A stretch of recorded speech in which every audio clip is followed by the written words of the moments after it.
میرے دوست نے مجھے فون پر بتایا کہ بھائی تمہاری بیوی ابھی ایک غیر مرد کے ساتھ شہر کے بدنام ہوٹل میں داخل ہوئی ہے۔ میں نے یقین نہیں کیا، مگر جب میں وہاں پہنچا تو میری بیوی کی گاڑی وہیں کھڑی تھی۔ میں غیرت کے مارے پاگل ہو گیا اور پستول لوڈ کر کے سیدھا کمرہ نمبر 104 میں گھس گیا۔ سامنے میری بیوی ایک کرسی پر بیٹھی تھی اور اس کے سامنے ایک شخص پشت کر کے کھڑا تھا۔ میں نے گولی چلانے سے پہلے اس شخص کا کندھا پکڑ کر گھمایا۔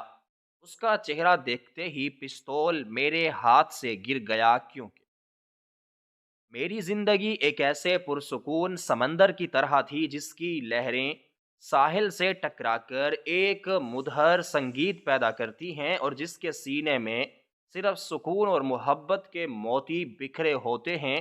مجھے اپنی قسمت پر رشک آتا تھا، اور میں اکثر خدا کے حضور سجدہ شکر بجا لاتا تھا کہ اس نے مجھے وہ کچھ عطا کیا جس کی خواہش ایک عام انسان کرتا ہے: دولت، عزت، کامیاب کاروبار، اور سب سے بڑھ کر ایک ایسا گھرانہ جو میری کل کائنات تھا۔ میرا نام شکیل ہے اور میں اس شہر کا ایک جانا مانا بزنس مین ہوں۔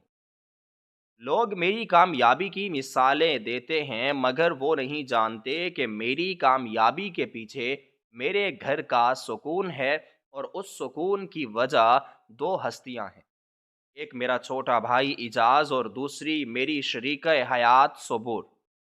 میں ان دونوں سے اس قدر محبت کرتا تھا کہ اگر ترازو کے ایک پلڑے میں پوری دنیا کی دولت اور دوسرے میں ان دونوں کی مسکراہٹ رکھ دی جائے تو میرا جھکاؤ ہمیشہ ان کی طرف ہی رہتا تھا۔ اعجاز میرا چھوٹا بھائی ضرور تھا، مگر میں نے اسے ہمیشہ اپنے بیٹے کی طرح پالا تھا۔ ہمارے سر پر ماں باپ کا سایہ نہیں تھا۔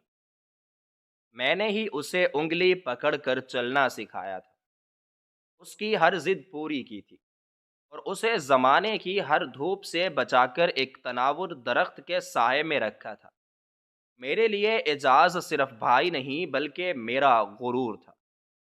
مجھے لگتا تھا کہ میری تربیت کا اثر ہے کہ وہ آج تک کسی غلط راستے پر نہیں چلا۔ وہ یونیورسٹی میں پڑھتا تھا اور بہت ہونہار تھا۔ میں اس کے مستقبل کے لیے بڑے بڑے خواب بنتا رہتا تھا۔ دوسری طرف صبور تھی میری بیوی، میرا مان اور میرے گھر کی رونق۔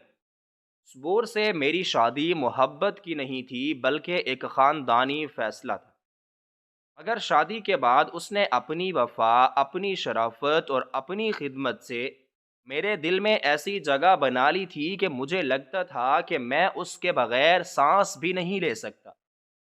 وہ دنیا کی ان نایاب عورتوں میں سے تھی جو شوہر کی ایک نظر دیکھ کر اس کے دل کا حال سمجھ لیتی ہیں۔ اس کی خوبصورتی پر وہ زمانہ فریفتہ تھا، مگر مجھے اس کی سیرت سے عشق تھا۔ میں اپنے دوستوں میں فخر سے کہتا تھا کہ اگر دنیا میں وفاداری کی کوئی زندہ تصویر ہے تو وہ میری صبور ہے۔ مجھے اپنی بیوی پر اندھا اعتماد تھا کہ اگر کوئی فرشتہ بھی آ کر اس کے خلاف کچھ کہتا تو میں شاید فرشتے کو جھٹلا دیتا، مگر صبور پر شک نہ کرتا۔ لیکن مجھے کیا خبر تھی کہ انسان کا اندھا اعتماد ہی بعض اوقات اس کے لیے اندھے کنویں کا سبب بن جاتا ہے، اور وہ جسے اپنی ڈھال سمجھ رہا ہوتا ہے وہی اس کی پیٹھ میں خنجر گھونپنے کی تیاری کر رہا ہوتا ہے۔ وہ منحوس دن بھی عام دنوں کی طرح ہی طلوع ہوا تھا۔ سورج کی کرنیں میرے کمرے کی کھڑکی سے چھن کر اندر آ رہی تھیں، اور میں بستر پر لیٹا آنے والے دن کے بارے میں سوچ رہا تھا۔ کچن سے پراٹھوں کی بھینی بھینی خوشبو آ رہی تھی، جو اس بات کا اشارہ کر رہی تھی کہ صبور میرے لیے ناشتہ تیار کر رہی ہے۔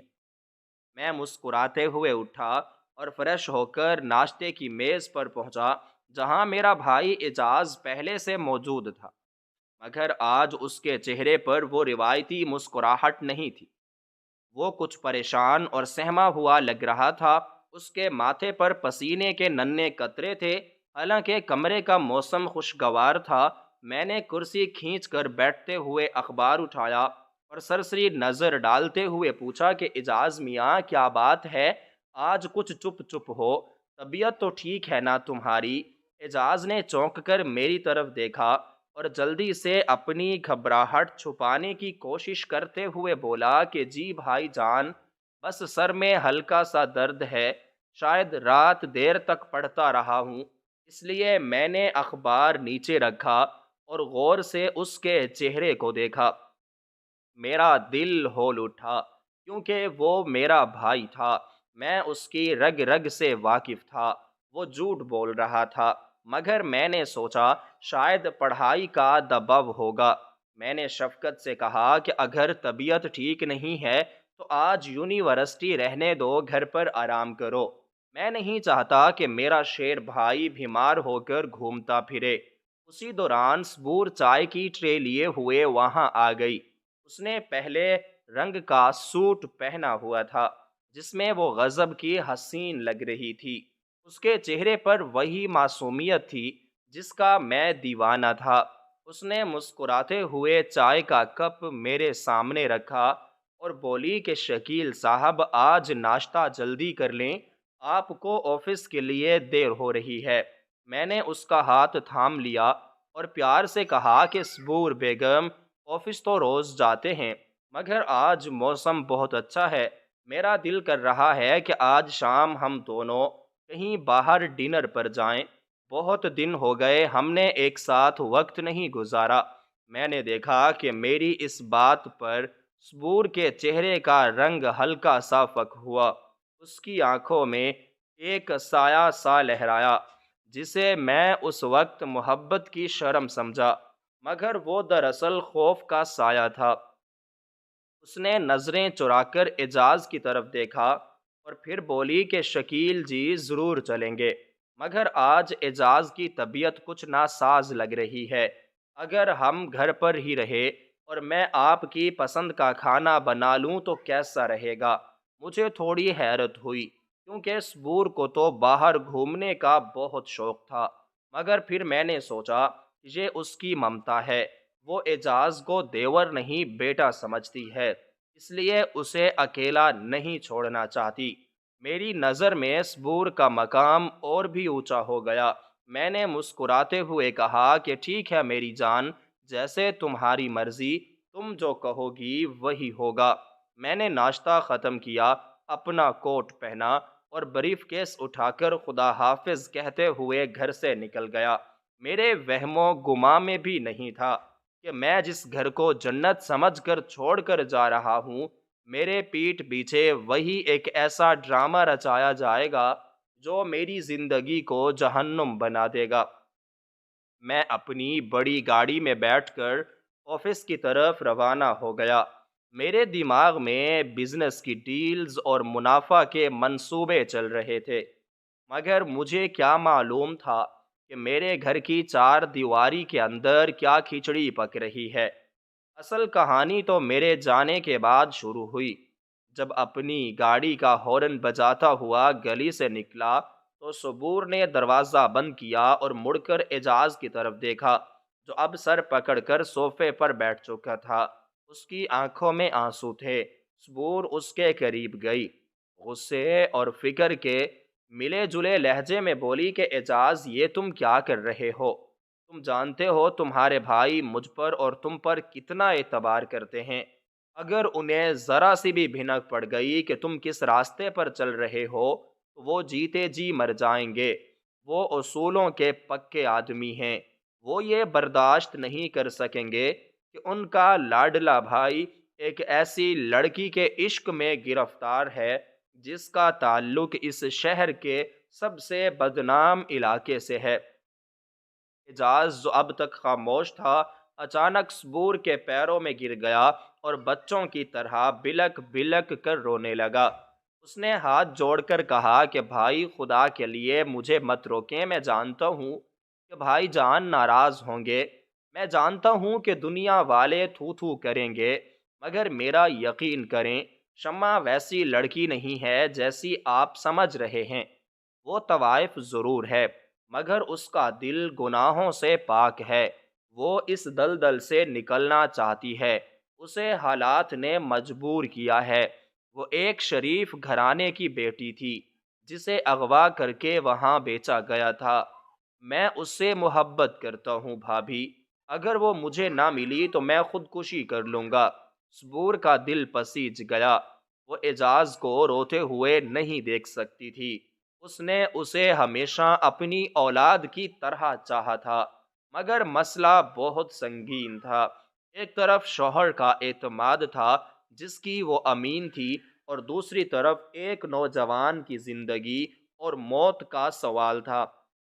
اعجاز نے روتے ہوئے مزید کہا کہ بھابھی، مجھے بس آپ کا ایک احسان چاہیے۔ میں چاہتا ہوں کہ آپ ایک بار، صرف ایک بار میرے ساتھ چلیں اور شمع سے ملیں۔ آپ عورت ہیں، آپ کی نظر پہچان لے گی کہ وہ سچی ہے یا جھوٹی۔ اگر آپ کو وہ پسند نہ آئے تو میں قرآن کی قسم کھاتا ہوں کہ میں اس کا نام بھی اپنی زبان پر نہیں لاؤں گا، اور چپ چاپ وہیں شادی کر لوں گا جہاں بھائی جان کہیں گے۔ مگر بھائی جان کو ابھی مت بتائیں، وہ جذباتی ہیں، وہ غصے میں آ کر بنا کچھ سنے فیصلہ سنا دیں گے اور شاید مجھے گھر سے نکال دیں۔ صبور شش و پنج میں مبتلا تھی۔ وہ جانتی تھی کہ یہ ایک بہت بڑا رسک ہے، ایک غیر محرم لڑکی سے ملنا، اور وہ بھی چھپ کر۔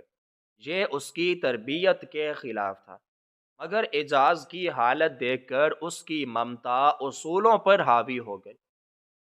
اس نے ایک لمبی آہ بھری اور سوچا کہ اگر میں ایک بار جا کر اس لڑکی کو دیکھ لوں اور اسے سمجھا دوں یا اعجاز کو یقین دلا دوں کہ وہ لڑکی اس کے لیے ٹھیک نہیں ہے، تو شاید میرا گھر ٹوٹنے سے بچ جائے۔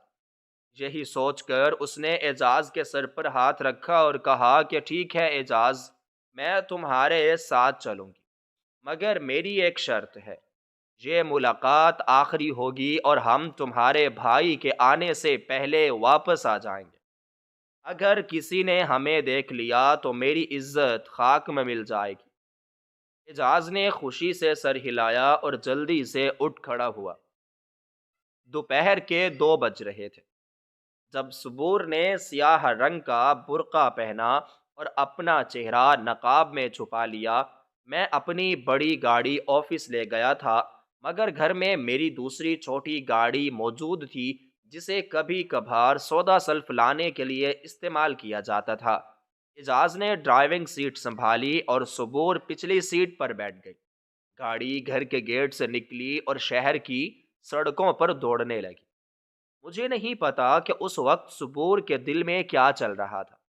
یقیناً وہ ڈر رہی ہوگی، اسے بار بار میرا چہرہ یاد آ رہا ہوگا، مگر وہ دیور کی محبت میں اتنی اندھی ہو چکی تھی کہ اس نے یہ نہیں سوچا کہ وہ کس جگہ جا رہی ہے۔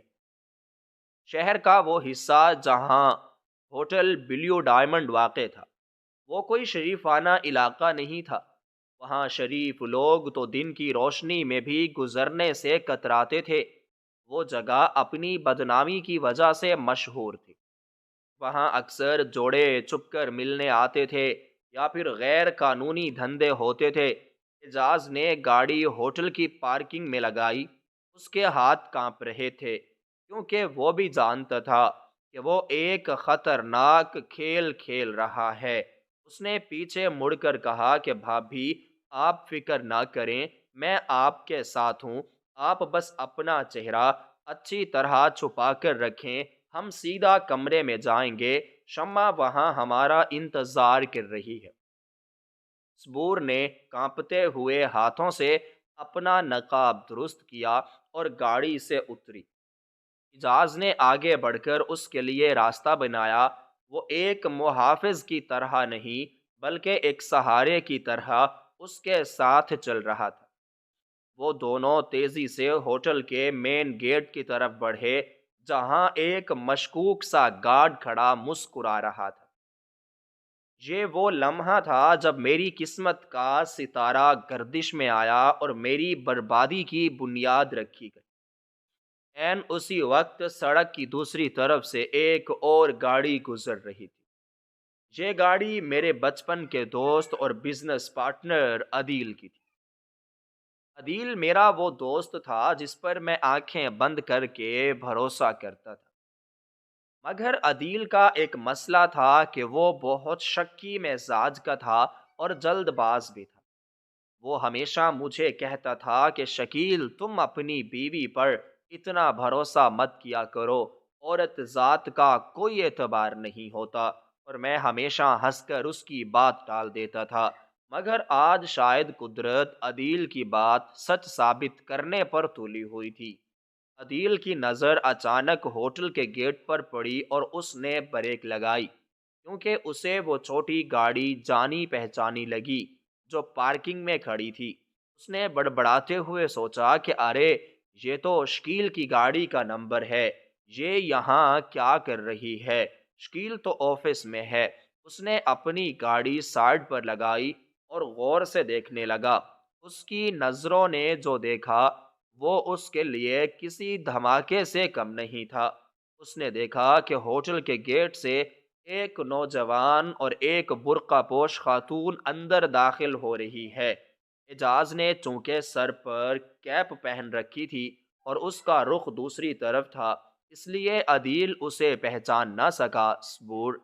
صبور کا وہ مخصوص انداز، اس کا قد کاٹ، اور سب سے بڑھ کر وہ پرس جو میں نے پچھلے ہفتے ہی اس کی سالگرہ پر اسے تحفے میں دیا تھا اور جس کی تصویر میں نے بڑے شوق سے عدیل کو دکھائی تھی، وہ سب عدیل کی آنکھوں میں کھب کر عدیل کے ذہن میں پہلا خیال یہی آیا کہ یہ صبور بھابھی ہیں، لیکن دوسرا خیال اتنا بھیانک تھا کہ اس کے رونگٹے کھڑے ہو گئے۔ اس نے سوچا، صبور بھائی بھی اور یہاں اس بدنام زمانہ ہوٹل میں، اور وہ بھی ایک غیر مرد کے ساتھ، یہ کیسے ممکن ہے؟ شکیل تو اس کی قسمیں کھاتا ہے، شکیل تو اس کی عبادت کرتا ہے، اور یہ عورت یہاں اپنی عزت نیلام کرنے آئی ہے۔ عدیل کا خون کھولنے لگا اور مجھے اس پر ترس آنے لگا اور صبور پر شدید غصہ آیا۔ اس نے سوچا کہ اگر میں نے شکیل کو نہ بتایا تو میں ایک دوست ہونے کا حق ادا نہیں کروں گا۔ میرا دوست دھوکے میں جی رہا ہے اور اس کی بیوی اس کی پیٹھ پیچھے گلچھڑے اڑا رہی ہے۔ عدیل وہیں گاڑی میں بیٹھا رہا۔ اس کا دل اور دماغ جنگ کر رہے تھے کہ فون کروں یا نہ کروں، کہیں میرا شک غلط تو نہیں۔ مگر پرس اور گاڑی کا نمبر چیخ چیخ کر گواہی دے رہے تھے کہ یہ صبور ہی ہے۔ آخر کار اس نے فیصلہ کر لیا۔ اس نے کانپتے ہاتھوں سے اپنا موبائل نکالا اور میرا نمبر ملا دیا۔ دوسری طرف میں اپنے ایئر کنڈیشنر آفس میں بیٹھا ایک بہت بڑی ڈیل پر دستخط کرنے والا تھا۔ میرا موڈ اچھا تھا۔ میں سوچ رہا تھا کہ شام کو صبور کے لیے گجرا اور اس کی پسندیدہ مٹھائی لے کر جاؤں گا۔ میں تصور میں اس کی مسکراہٹ دیکھ رہا تھا کہ اچانک میرے موبائل کی گھنٹی بجی۔ اسکرین پر عدیل کا نام جگمگا رہا تھا۔ میں نے مسکراتے ہوئے فون اٹھایا اور کہا کہ ہاں بھائی عدیل، کیسے ہو یار؟ آج آفس نہیں آئے، کدھر غائب ہو؟ میری آواز میں بے فکری اور خوشی تھی، مگر دوسری طرف سے عدیل کی آواز کسی بھاری پتھر کی طرح آئی۔ اس کی آواز میں ایک ایسا لرزہ اور سنجیدگی تھی جس نے میری ہنسی وہیں روک دی۔ اس نے کہا کہ شکیل، تم کہاں ہو؟ میں نے چوک کر فائل بند کی اور کرسی پر سیدھا ہو گیا۔ میرے دل میں ایک انجانا سا کھٹکا ہوا۔ میں نے کہا کہ میں آفس میں ہوں یار، خیریت؟ تمہاری آواز کو کیا ہوا ہے؟ کوئی مسئلہ ہے کیا؟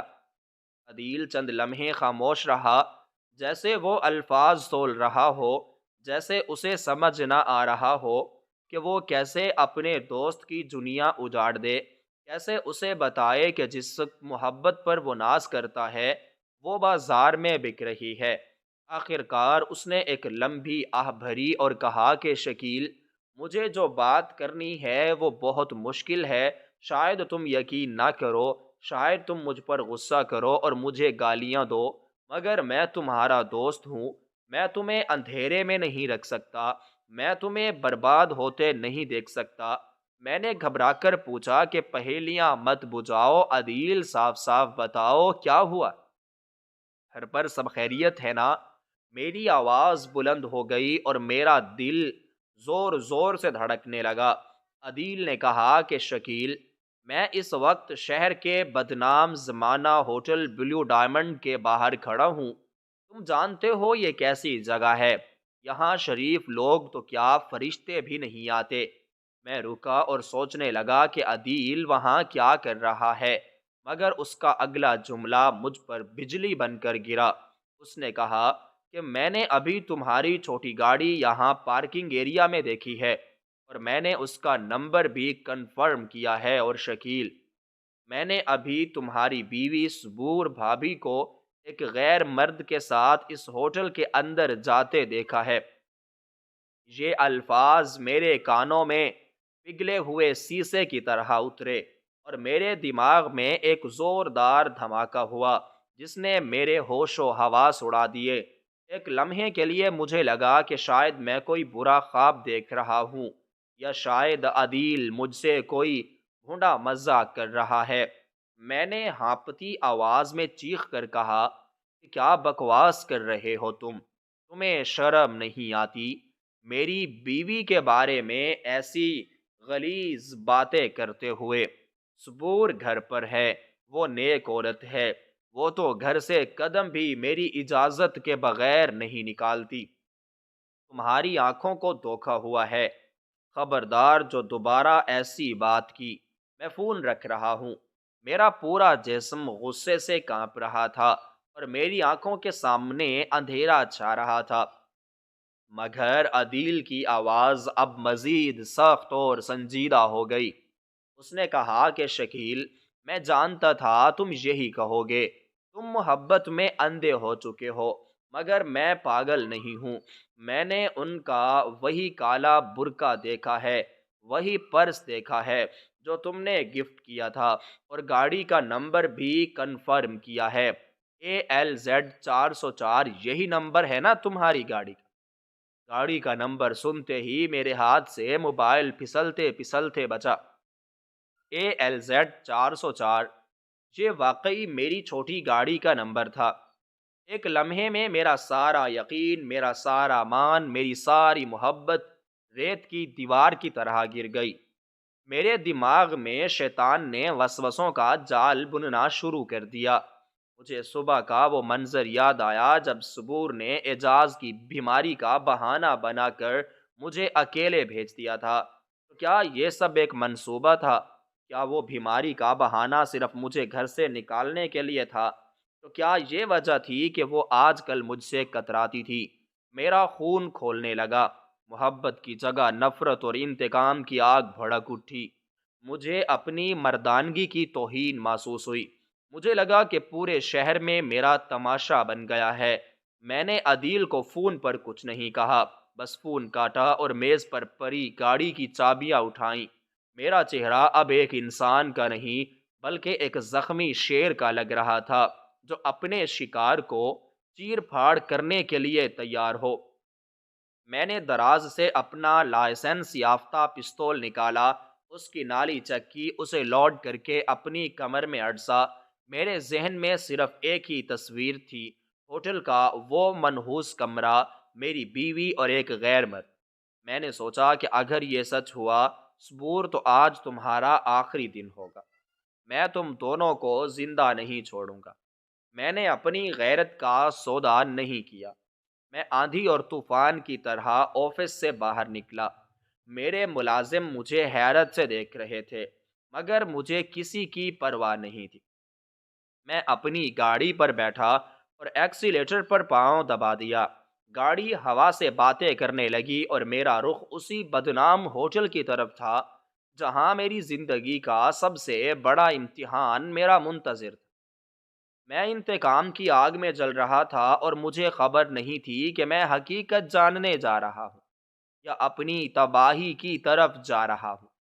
گاڑی سڑک پر کسی بے لگام آندھی کی طرح دوڑ رہی تھی، اور سپیڈو میٹر کی کانپتی ہوئی سوئی خطرناک حدوں کو چھو رہی تھی۔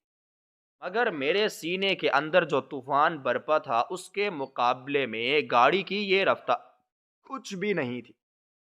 میرے دماغ کی نسیں پھٹنے والی تھی اور آنکھوں کے سامنے بار بار وہی اذیت ناک منظر آ رہا تھا کہ میری صبور، جسے میں نے اپنی پلکوں پر بٹھایا تھا اور جس کی پاکیزگی کی قسمیں میں پورے خاندان میں کھاتا تھا، وہ اس وقت ایک غیر مرد کے ساتھ اس شہر کے سب سے غلیظ اور بدنام ہوٹل کے کسی بند کمرے میں موجود ہے۔ میرے کانوں میں عدیل کے الفاظ پگھلے ہوئے سیسے کی طرح گونج رہے تھے کہ شکیل، میں نے خود اسے اندر جاتے دیکھا ہے۔ شیطان میرے دل میں وسوسوں کے انگارے دہکا رہا تھا اور مجھے اپنی محبت، اپنی وفا اور اپنی قربانیاں سب ایک دھوکا اور سراب لگ رہی تھی۔ مجھے لگ رہا تھا کہ میں دنیا کا سب سے بڑا اور قابل رحم بے وقوف ہوں، جو ایک ایسی عورت کی پوجا کرتا رہا جس کے اندر ایک ناگن چھپی ہوئی تھی، جو موقع ملتے ہی مجھے ڈسنے کے لیے تیار تھی۔ میرا خون کھول رہا تھا اور میری کمر میں لگا ہوا بھاری پستول مجھے بار بار یہ یاد دلا رہا تھا کہ آج مجھے اپنی غیرت کا حساب چکانا ہے۔ آج مجھے کوئی دلیل نہیں سننی، کوئی صفائی نہیں مانگنی، بس انصاف کرنا ہے۔ اور میری نظر میں اس وقت انصاف کا مطلب صرف اور صرف موت تھا۔ میرے دماغ میں ماضی کی فلم چلنے لگی کہ کیسے صبح اس نے مسکرا کر مجھے الوداع کہا تھا، کیسے اس نے اعجاز کی بیوی کا بہانہ بنا کر مجھے گھر سے نکالا تھا۔ تو کیا وہ مسکراہٹ جھوٹی تھی؟ کیا وہ فکر محض ایک ڈرامہ تھی؟ ہر پرانی یاد اب مجھے کانٹا بن کر چبھ رہی تھی۔ ٹریفک کے سگنلز میرے لیے معنی نہیں رکھتے تھے۔ میں نے کئی بار سرخ بتی توڑی اور گاڑیوں کے درمیان سے سانپ کی طرح راستہ بناتے ہوئے آگے بڑھتا رہا۔ لوگ مجھے ہارن بجا رہے تھے اور شاید گالیاں بھی دے رہے تھے، مگر میں بہرا ہو چکا تھا۔ میرے موبائل کی گھنٹی بار بار بج رہی تھی۔ شاید عدیل فون کر رہا تھا کہ مجھے مزید کچھ بتا سکے، یا شاید آفس سے کوئی کال تھی، مگر میں نے فون اٹھا کر پوری قوت سے ڈیش بورڈ پر دے مارا، جس سے سکرین کے ٹوٹنے کی آواز آئی۔ مجھے اب کسی سے بات نہیں کرنی تھی۔ میرا اگلا رابطہ اب صرف موت اور تباہی سے ہونے والا تھا۔ تقریباً 25 منٹ کی اس جنونی اور جان لیوا ڈرائیونگ کے بعد میں اس علاقے میں پہنچ گیا جہاں ہوٹل بلیو ڈائمنڈ واقع تھا۔ یہ علاقہ شہر کے پسماندہ اور بدنام حصوں میں شمار ہوتا تھا۔ یہاں کی فضا میں ہی ایک عجیب سی گھٹن اور بے حیائی رچی ہوئی تھی۔ گلیاں تنگ اور کچڑ سے بھری پڑی تھیں اور سڑکوں پر آوارہ کتے اور نشئی گھوم رہے تھے۔ دکانیں بند تھیں، مگر ان کے تھڑوں پر مشکوک لوگ بیٹھے مجھے گھور رہے تھے۔ میں نے ہوٹل کی پرانی اور خستہ حال عمارت دیکھی، جس کے ماتھے پر نیلے رنگ کا ایک بڑا سا بورڈ لگا ہوا تھا، جس کی آدھی لائٹیں خراب تھیں اور وہ عجیب طرح سے جھپک رہی تھیں، جیسے مجھے منہ چڑھا رہی ہوں کہ دیکھو، تمہاری عزت یہاں نیلام ہو رہی ہے۔ میں نے گاڑی ایک زوردار اور چیخ دار بریک کے ساتھ ہوٹل کے گیٹ کے عین سامنے روکی اور دروازہ کھول کر باہر نکلا۔ سامنے پارکنگ میں میری نظر سیدھی اپنی چھوٹی گاڑی پر پڑی، LAZ 404۔ وہ سفید گاڑی وہاں موجود تھی اور وہ چیخ چیخ کر عدیل کی سچائی کی گواہی دے رہی تھی۔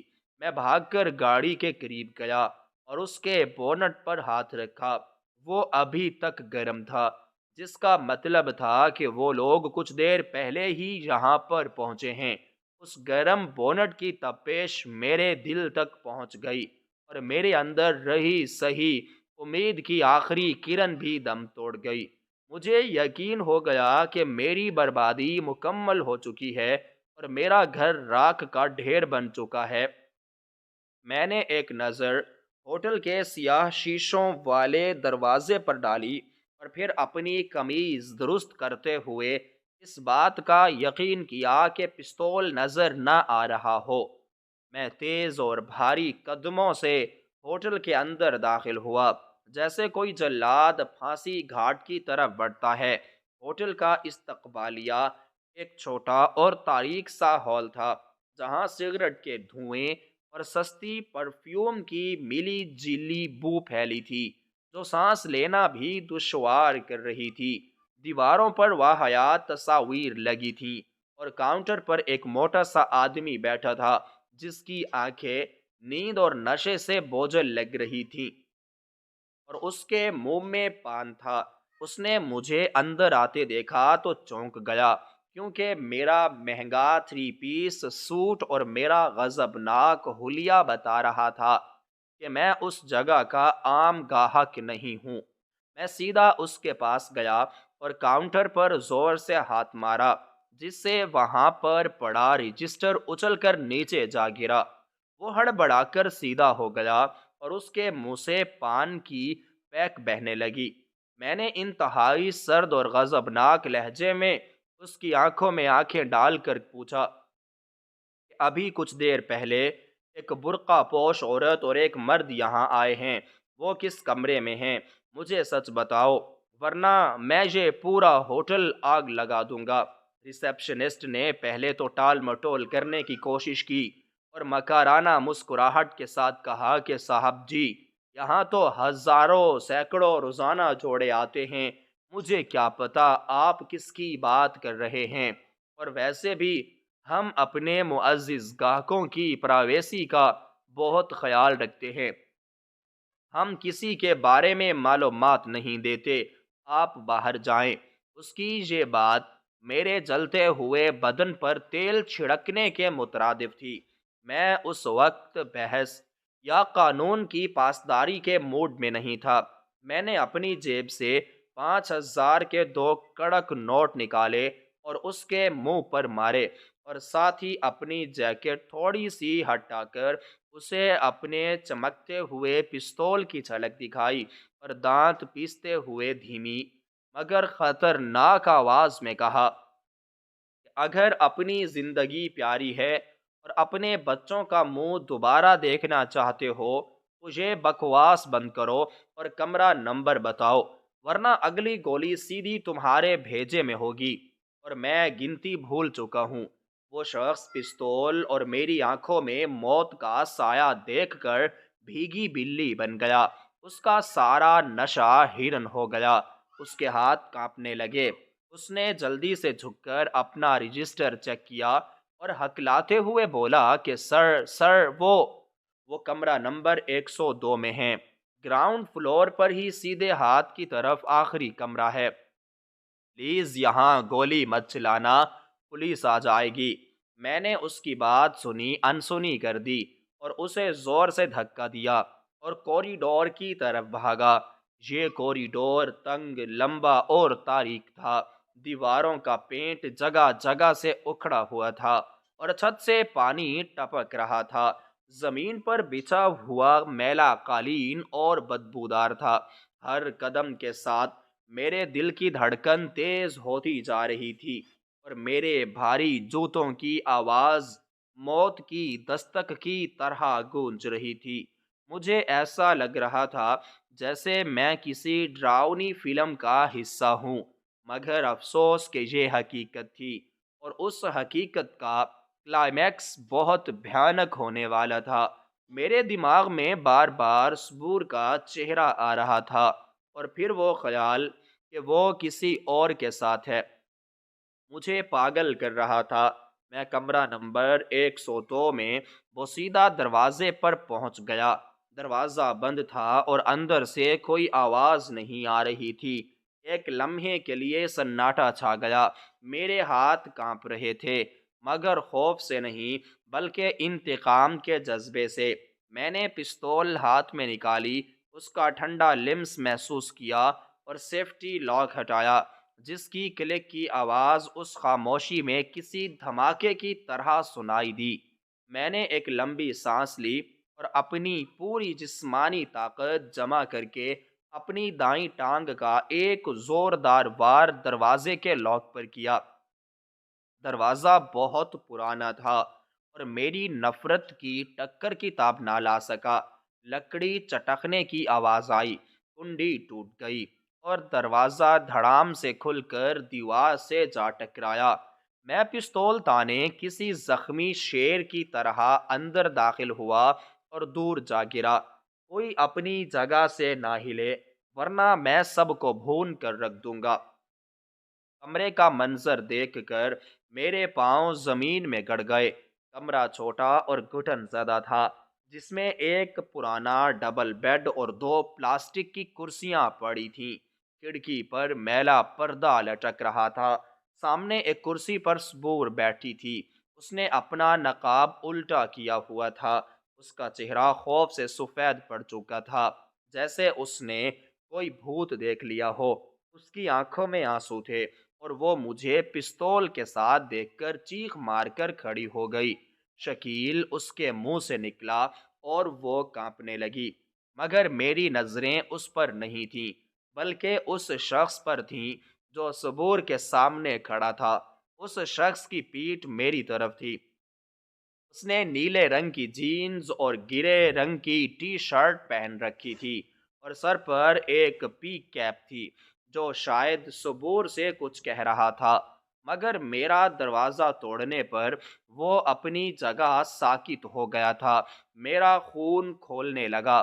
یہ وہی شخص تھا جس نے میری غیرت کو للکارا تھا۔ یہ وہی تھا جس نے میرے گھر کے سکون میں نقب لگائی تھی۔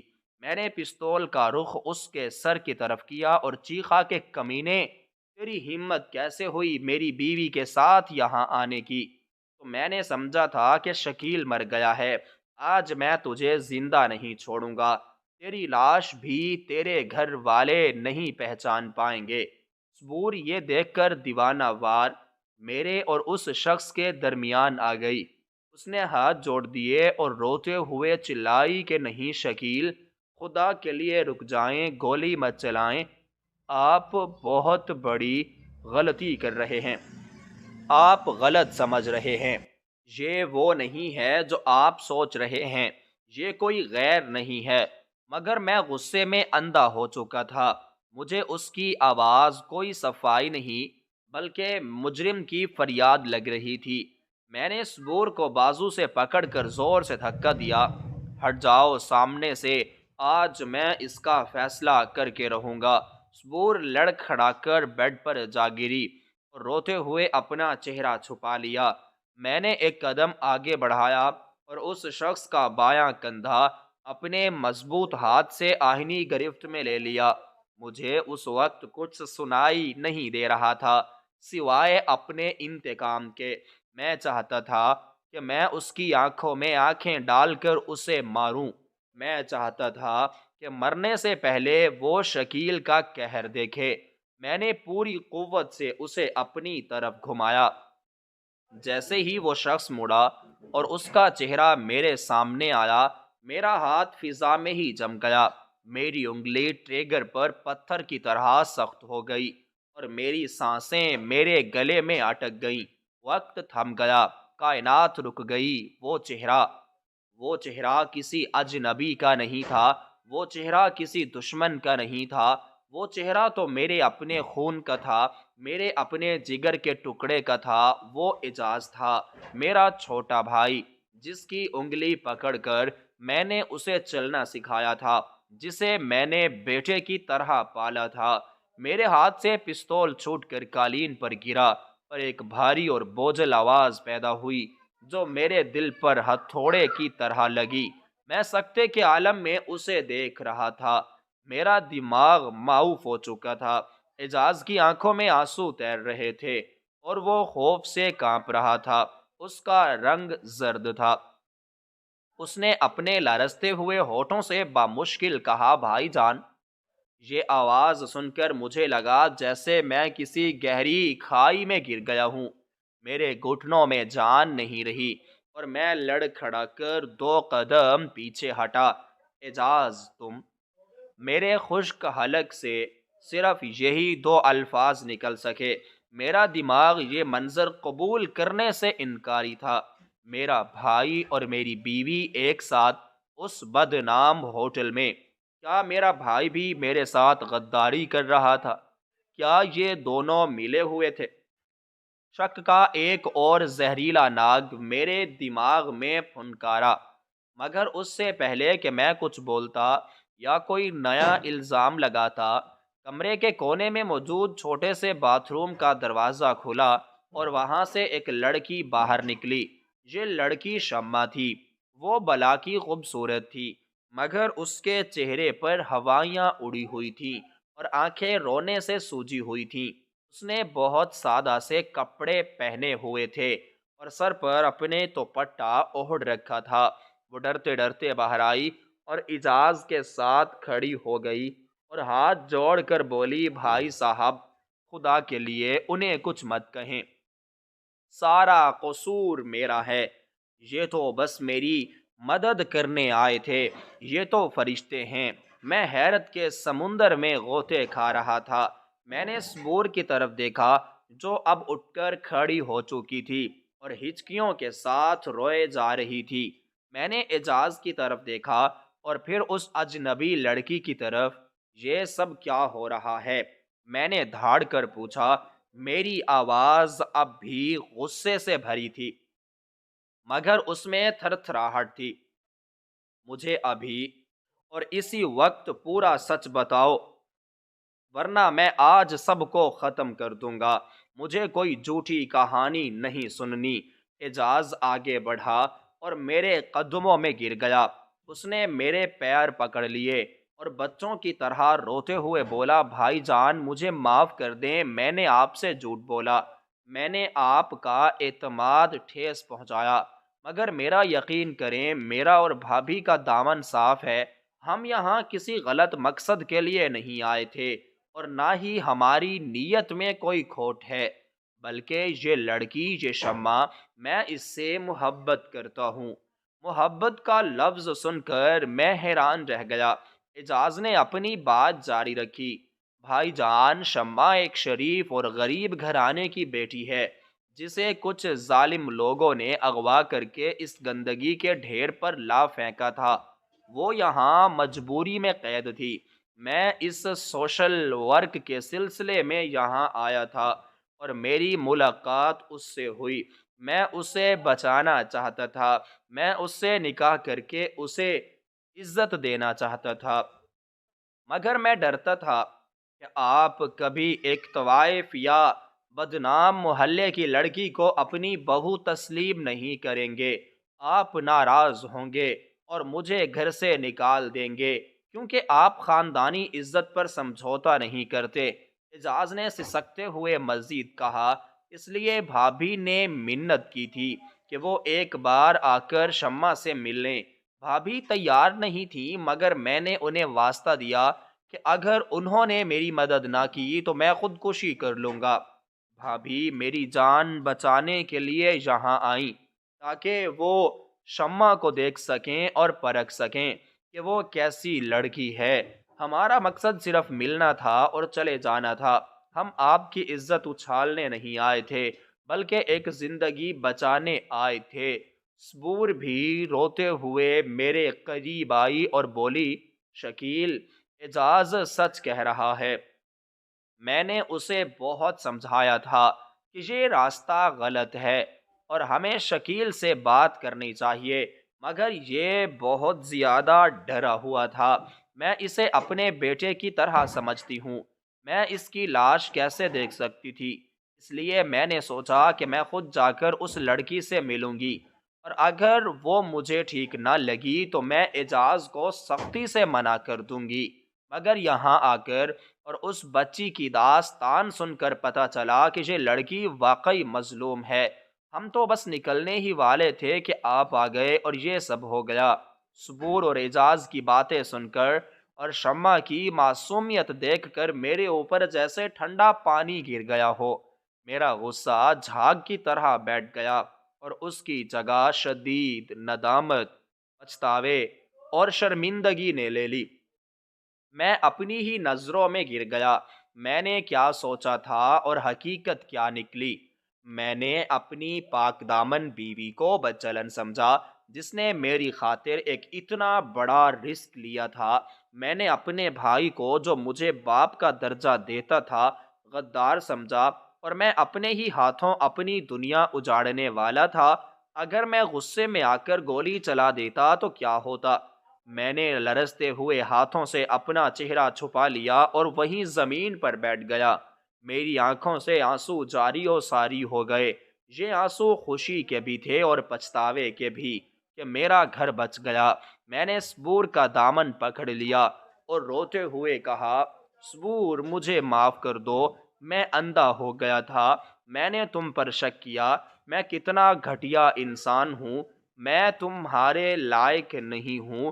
صبور نے بھی نیچے بیٹھ کر مجھے گلے لگا لیا اور بولی، نہیں شکیل، آپ خود کو کوسنا بند کریں۔ آپ کی جگہ کوئی بھی مرد ہوتا تو ایسے حالات دیکھتا تو یہی سوچتا، غلطی ہماری ہے، ہمیں آپ سے چھپانا نہیں چاہیے تھا، ہمیں آپ کے غصے سے زیادہ آپ کی محبت پر بھروسہ کرنا چاہیے تھا۔ کمرے میں اب سسکیوں کی آواز تھی۔ وہ بدنام ہوٹل کا کمرہ جو کچھ دیر پہلے قتل گاہ بننے والا تھا، اب معافی، محبت اور آنسوؤں کی جگہ بن چکا تھا۔ میں نے اعجاز کو اٹھایا اور سینے سے لگا لیا۔ اس کے وجود کی گرمی نے میرے دل کو سکون بخشا۔ میں نے شمع کی طرف دیکھا جو کونے میں کھڑی خاموشی سے رو رہی تھی۔ اس کی آنکھوں میں ایک امید تھی اور ایک خوف بھی۔ میں نے اپنے آنسو پہنچے اور اعجاز سے کہا، پگلے، اگر تم مجھ سے ڈرنے کی بجائے مجھ پر بھروسہ کرتے اور مجھے سچ بتا دیتے تو کیا میں تمہاری باتوں کو نہ سنتا؟ کیا تمہیں لگتا ہے کہ میں اتنا ظالم ہوں کہ تمہاری خوشی کے آگے سماج کی جھوٹی دیوار کھڑی کرتا؟ عزت کسی جگہ یا پیشے میں نہیں ہوتی، انسان کے کردار میں ہوتی ہے۔ اعجاز نے سر جھکا لیا اور کہا، بھائی جان، بس ڈر گیا تھا کہ کہیں آپ مجھے چھوڑ نہ دیں۔ میں نے شمع کے سر پر ہاتھ رکھا، بیٹی، جو ہوا اسے بھول جاؤ، تمہارا ماضی جو بھی تھا وہ گزر گیا۔ اگر میرا بھائی تمہیں اپنی عزت بنانے کے لیے تیار ہے اور تم اس دلدل سے نکلنا چاہتی ہو تو میں تمہارے ساتھ ہوں۔ میرے لیے انسان کا ماضی نہیں، اس کا حال اور مستقبل اہم ہے، اور سب سے بڑھ کر میرے بھائی کی خوشی اہم ہے۔ آج سے تم اس گھر کی عزت ہو۔ یہ سن کر شمع میرے قدموں میں گر گئی اور دعائیں دینے لگی۔ ہم چاروں جب اس ہوٹل سے باہر نکلے تو شام ہو چکی تھی اور سورج غروب ہو رہا تھا، مگر میرے لیے ایک نئی صبح کا آغاز ہو رہا تھا۔ میں نے باہر کھڑی اپنی گاڑی کو دیکھا اور پھر آسمان کی طرف دیکھا۔ عدیل کا شک اپنی جگہ درست تھا، کیونکہ اس نے جو دیکھا وہی بتایا، مگر آنکھوں دیکھا بھی کبھی کبھی پورا سچ نہیں ہوتا، اور ہر نظر آنے والی چیز حقیقت نہیں ہوتی۔ رشتے اعتماد کی باریک ڈور سے بندھے ہوتے ہیں، اور آج وہ ڈور ٹوٹتے ٹوٹتے بچی تھی۔ میں نے صبور کو بڑے احترام سے اگلی سیٹ پر بٹھایا۔ اعجاز اور شمع پچھلی سیٹ پر بیٹھے۔ واپسی کا سفر بہت خاموش تھا، مگر یہ خاموش بوجھل نہیں تھی بلکہ پرسکون تھی۔ گھر پہنچ کر میں نے سب سے پہلا کام یہ کیا کہ عدیل کو فون کیا اور اسے کہا، یار عدیل، تم نے جو دیکھا وہ سچ تھا، مگر جو سمجھا وہ غلط تھا۔ وہ میری بیوی کے ساتھ کوئی غیر مرد نہیں بلکہ میرا بھائی اعجاز تھا۔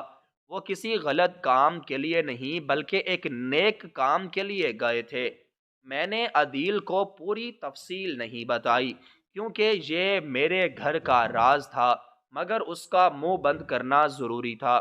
عدیل نے معافی مانگی اور شرمندہ ہوا۔ کچھ دن بعد ہم نے سادگی سے اعجاز اور شمع کا نکاح کر دیا۔ شمع نے ثابت کر دیا کہ وہ ایک بہترین بیوی اور بہو ہے۔ اس نے اپنی خدمت اور محبت سے سب کے دل جیت لیے۔